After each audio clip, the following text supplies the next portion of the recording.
ایک دانشور نے لکھا ہے کہ میں نے ایک شخص کو دیکھا، اس نے بیل اٹھایا ہوا تھا کندھے پہ،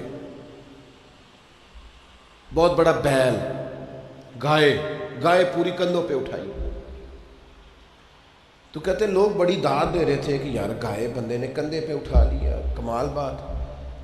تو میں نے اس سے جا کے کہا کہ یار لوگ بڑے حیران ہیں، تو تیرے اندر بڑی طاقت ہے. اس نے کہا یہ طاقت نہیں، یہ میری مستقل مزاجی ہے. اس نے کہا کس طرح؟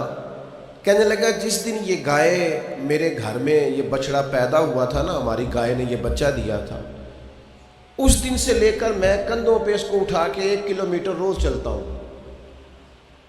تو اب یہ جو ہے نا گائے، یہ جو میں اٹھاتا ہوں، تو یہ میں طاقت کی وجہ سے نہیں، وہ جو میری پریکٹس ہو گئی ہے نا روز اٹھانے کی، یہ طاقت کی، اگر طاقت سے اٹھانا ہوتا تو شاید میں اٹھا. میری بات کی سمجھ آ رہی ہے آپ کو؟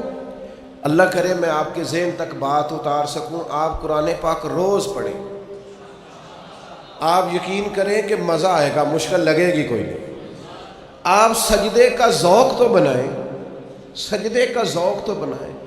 آپ کا تو ایسے دل لگ جائے گا کہ جب تک 12 نفل رات کے ہوں گے نہیں، نیند آئے گی نہیں انشاءاللہ.